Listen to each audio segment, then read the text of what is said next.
1 मई से नियमों में होंगे बदलाव जो आपकी जेब और जीवन पर डाल सकते हैं असर। नमस्कार, मैं दिव्या, स्वागत है आपका आज के इस वीडियो में।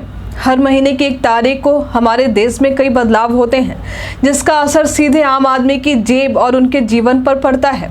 1 मई से होने वाले नियमों में बदलाव की जानकारी आपको होना बेहद ही जरूरी है।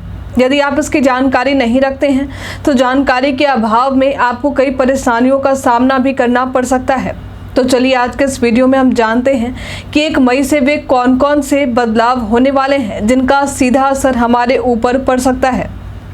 इसमें सबसे पहले हम बात करेंगे खाता के नियमों में हुए बदलाव के बारे में। ये बदलाव यस बैंक और ICICI बैंक द्वारा किए गए हैं।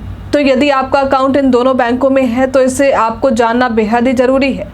सबसे पहले जानते हैं यस बैंक के सेविंग खातों में हुए बदलाव के बारे में। तो बैंक ने अपने आधिकारिक वेबसाइट के जरिए अपने ग्राहकों को बताया है कि यस बैंक के प्रो मैक्स सेविंग अकाउंट्स के लिए मिनिमम एवरेज बैलेंस 50,000 रुपये कर दिया गया है और इसका अधिकतम चार्ज 4,000 रुपया है।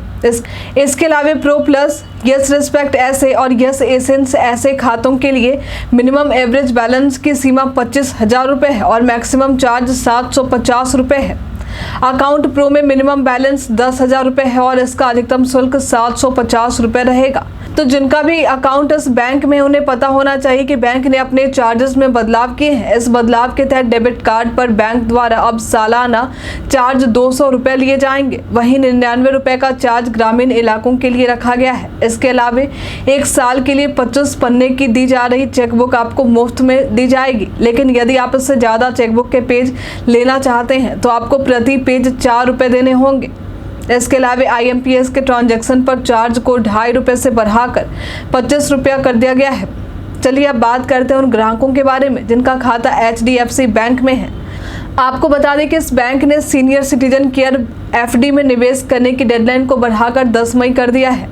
इसके अलावा जिन भी ग्राहकों के पास क्रेडिट कार्ड यस बैंक और IDFC फर्स्ट बैंक का है, उन्हें बता दें कि 1 मई 2024 से अगर आप अपने क्रेडिट कार्ड से यूटिलिटी बिल का भुगतान करते हैं तो आपसे बैंक 1% अतिरिक्त शुल्क लेगा। हालांकि यस बैंक के क्रेडिट कार्ड की उपयोग सीमा 15,000 रुपये है। इस अमाउंट तक आप अपने क्रेडिट कार्ड का मुफ्त में इस्तेमाल कर सकते हैं। वहीं IDFC फर्स्ट बैंक वालों के लिए ये सीमा 20,000 रुपये है। आइए बात करते हैं LPG गैस सिलेंडर गैस के बारे में।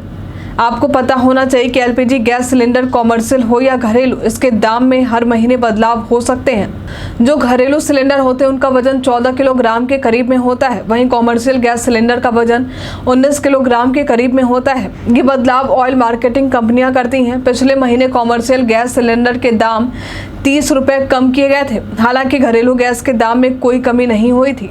अब बात करते हैं राशन कार्ड धारियों के बारे में। देश में सरकार राशन कार्ड के जरिए उन लोगों को राशन देती है जो आर्थिक रूप से काफ़ी कमज़ोर होते हैं। हालांकि कई लोग ऐसे भी हैं जो सक्षम होने के बाद भी राशन कार्ड कई तरीकों से बनवा लेते हैं। ऐसे लोगों पर सरकार अब थोड़ी सख्ती बरतेगी। इसके तहत जिन भी लोगों ने अपने राशन कार्ड का इस्तेमाल बीते 6 महीने से नहीं किया है, उनके राशन कार्ड को निरस्त कर दिया जाएगा। साथ ही जो लोग सरकारी नौकरी वाले हैं या आर्थिक रूप से सक्षम हैं, ऐसे लोगों को भी राशन कार्ड निरस्त करने की तैयारी की जा रही है। इसके अलावा आपको बता दें कि RBI ने पारदर्शिता को बढ़ावा देने के लिए बैंकों के एजेंट के रूप में काम करने वाले कर्ज सेवा प्रदाताओं को कहा गया है कि कर्ज सेवा प्रदाता ग्राहकों को अपने पास उपलब्ध सभी कर्ज प्रस्तावों की जानकारी उपलब्ध करवाएंगे ताकि जो ग्राहक कर्ज लेने की सोच रहे हैं उनके लिए फैसला लेना आसान हो। किसी अंधकार में रहकर वे कर्ज ना लें। अभी तक तो हमने उन बदलावों की चर्चा की जो इस महीने से हमारी जेब पर असर डाल सकते थे, लेकिन अब हम उन बदलावों की भी बात करेंगे जो हमारे जीवन से जुड़ा होता है। दरअसल दिल्ली हाई कोर्ट द्वारा कहा गया है कि पति की किसी गलती के बिना पत्नी का बार बार अपने ससुराल का घर छोड़कर चले जाना मानसिक क्रूरता है। कोर्ट ने कहा है कि वैवाहिक संबंध परस्पर समर्थन, समर्पण और निष्ठा के माहौल में फलता फूलता है। दूरी और परित्याग इस जुड़ाव को तोड़ता है। इसके अलावा पति पत्नी से जुड़े एक और मामले में कोर्ट ने फैसला सुनाया है जिसमें स्त्री धन को लेकर कुछ महत्वपूर्ण बातें सुप्रीम कोर्ट ने कही थी। अदालत ने कहा था कि पति मुश्किल के समय में पत्नी के स्त्री धन का इस्तेमाल तो कर सकता है, लेकिन इस्तेमाल किया गया ये स्त्री धन उधार के रूप में होगा। इस्तेमाल किए गए इस स्त्री धन को पत्नी को लौटाना जरूरी होगा। पति द्वारा अपनी पत्नी के इस्तेमाल किए गए स्त्री धन को लौटाना इसलिए भी जरूरी होगा क्योंकि स्त्री धन पर पति का कोई अधिकार नहीं होता है। पति पत्नी के बीच अदालत द्वारा किए गए इस फैसले पर आपके क्या विचार हैं, हमें कमेंट करके जरूर बताएं। हमारे साथ बने रहने के लिए आपका धन्यवाद।